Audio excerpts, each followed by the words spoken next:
Thanks a lot. Money Tuesday, let's talk about mortgages, in particular how you pay them. Is a bi-weekly mortgage payment a little bit better than a monthly? Stewart Welch, financial planner with the Welch Group, joins us today. That's a question you were asked recently. Yeah, it was. So someone had just applied for a mortgage and just been accepted, and then they made them an offer. You could either pay it monthly or you could pay it bi-weekly. And the bi-weekly results in one extra payment per year. Okay. And so their question was this a good idea? And the answer is that on a $100,000 mortgage, let's say that's payable over 15 years, it saves you about $3,000 in interest, and it pays off your mortgage about 16 months early. So all of that's a good thing. Right.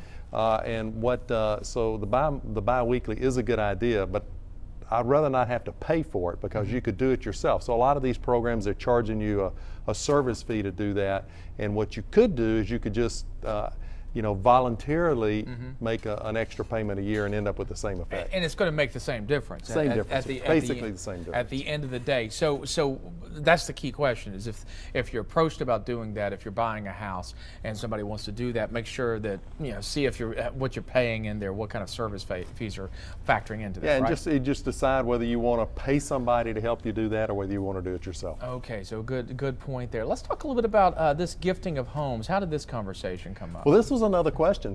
I'd written a column about making gifts and that you could make very large gifts without any tax implications. And this lady said, I've got a 93-year-old mother, and could she gift me her home? And the answer is yes. You can give away up to $5 million this year, tax-free, $1 million next year. And this home was about $200,000. Right. But the problem is if she gifts their child the home, and there's a profit in the house, in other words, the house is worth more than the mother had paid for it, then the child receives that house with that profit embedded in it. So if the child turned around and sold the house, she would have a capital gains tax, potentially a capital gains tax.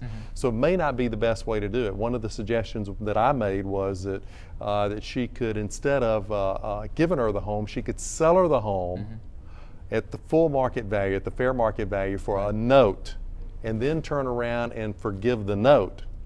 And then the mother gets a step-up basis on the sale because there's a $250,000 exemption for the sale of a personal residence.